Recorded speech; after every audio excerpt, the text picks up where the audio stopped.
So, in the early 1970s, Britain, France, and the United States were all racing toward the same goal: commercial supersonic travel. Cross the Atlantic in 3 hours instead of 7. Everyone agreed the future was speed. And then two governments went ahead and built it, while a third quietly made sure it would never really work. One side got a working supersonic airliner. The other side got the rule that boxed it into a single route for its entire life. It wasn't a coincidence, and it wasn't close. In 1969, the Concorde took its first flight. British and French engineering, a joint program between Aviation and the British Aircraft Corporation, cruising at over twice the speed of sound, more than 1,300 miles per hour. By 1976, it entered commercial service. Only 14 aircraft were ever built for airline use, split between British Airways and Air France. That number alone tells you something went wrong, because Concorde wasn't supposed to be a boutique product. It was supposed to be the next generation of air travel, with airlines around the world once holding over 100 options to buy one. Because at the exact same time, the United States had its own supersonic transport program, the Boeing 2707. Bigger than Concorde, faster, meant to carry twice as many passengers, with a swing-wing design Boeing genuinely believed would outclass anything the British and French could build. Boeing had real momentum and airline interest lined up, with Pan Am and dozens of other carriers holding letters of intent. But in 1971, the U.S. Senate voted to cut its federal funding, and the House followed shortly after. The program died before a single prototype flew. The official reasoning was cost. The 2707's price tag had ballooned past $2 billion in government support alone. But cost wasn't the only argument in the room. A growing environmental movement, backed by a National Academy of Sciences panel studying sonic booms, had spent years warning that supersonic aircraft flying overland would rattle windows, crack plaster, and disturb entire regions beneath their flight path. Economists and senators built political momentum, arguing the SST was a giveaway to a single industry. That research and political pressure became the centerpiece of the case against the American program. Congress killed its own supersonic transport.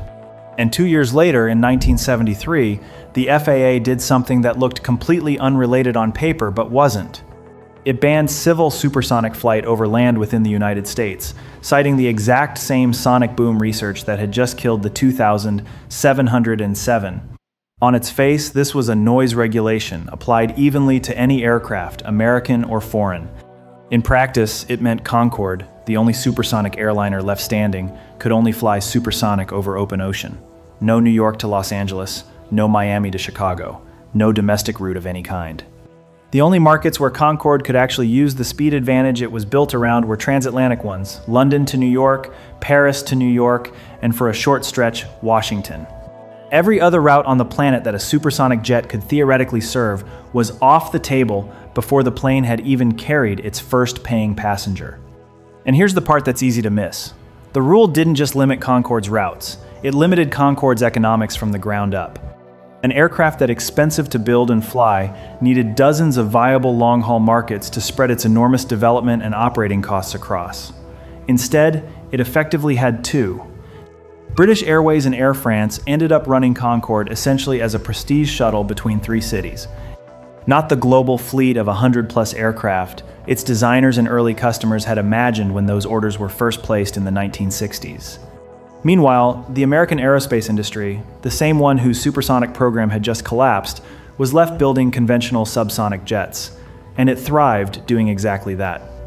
Boeing 747 launched the very same year Concorde first flew, and it became the backbone of the exact wide-body, long-haul market Concorde was supposed to disrupt.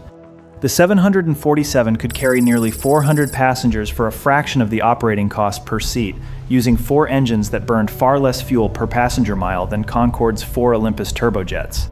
Every airline doing the math chose volume over speed, and Boeing sold well over 1,000 747s, while Concorde topped out at 14 in service. Concorde survived anyway, for a while, purely on prestige.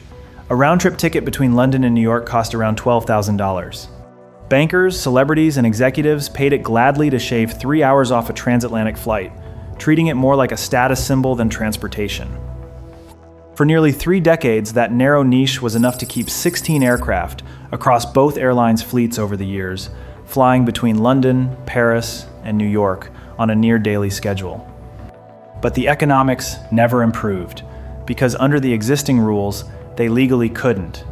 Every attempt to expand Concorde's route map ran into the same overland restriction, and similar noise-based bans spread to other countries facing the same environmental pressure, closing off markets in Asia and South America before they ever opened. India and Malaysia both refused overflight rights early on, citing sonic boom disturbance over populated areas, which forced the London to Singapore route to be rerouted through Bahrain, adding a refueling stop that erased much of the time advantage the aircraft was built to deliver in the first place. A proposed Concorde service to Australia never got off the ground for the same reason. One by one, the exact markets that could have justified building more than 14 aircraft closed themselves off, each for a locally reasonable objection that, added together, left the airplane with nowhere left to fly except back and forth across a single ocean. Fuel burn was enormous. Concorde used roughly the same amount of total fuel as a 747 while carrying barely a fifth of the passengers. As oil prices climbed through the 1970s energy crisis and spiked again in the 2000s, that math only got worse. There was no version of Concorde economics that worked once the ocean-only ceiling was locked in by regulation rather than by physics. Then came July 2000. An Air France Concorde crashed on takeoff from Paris after debris on the runway punctured a fuel tank, killing everyone on board and 4 people on the ground. The fleet was grounded for over a year while engineers redesigned the fuel tank lining and tires. When it returned to service, passenger confidence had cracked, and September 11th hit the transatlantic luxury travel market especially hard, gutting the exact business class demand Concorde depended on. British Airways and Air France retired their Concorde fleets in 2003, citing rising maintenance costs on an aging airframe and falling ticket sales. 27 years of service, and the aircraft it was meant to replace the ordinary subsonic long-haul jet had just kept getting cheaper, quieter, and more efficient the entire time it flew. Here's the reframe worth sitting with. Concorde wasn't beaten by a better supersonic competitor. There never was one built. It was boxed in by a domestic regulation in a country that didn't even build it. A rule written the same era. Its own supersonic program got canceled by Congress, using the same research and the same political momentum. Whether that timing was coincidence or convenient policy is still debated by aviation historians today, but the effect was identical either way. American manufacturers kept building the wide-body subsonic jets the world actually needed at scale, while Concorde was legally confined to one ocean and effectively 3 airports for its entire operational life. And there's a twist happening right now that makes this story land differently than a simple cautionary tale. Companies like Boom Supersonic are trying to bring supersonic travel back, using modern composite materials and engine designs specifically engineered to be quiet enough that a full overland ban might not even apply the same way this time. NASA has spent years and hundreds of millions of dollars developing quiet boom technology, flight testing an experimental aircraft called the X-59, specifically aimed at rewriting the exact rule that ended Concorde's expansion in the first place. If that research succeeds and the FAA reconsiders the 1973 ban, the regulation that boxed Concorde into a single route for 27 years could be the very first thing to fall. So the question isn't really whether Concorde failed as an airplane. It flew for 27 years and never had a fatal accident caused by its own design until that single 2000 crash. The real question is what commercial supersonic travel would look like today if that 1973 rule had never been written, and whether the people rewriting it right now already know exactly what the answer is.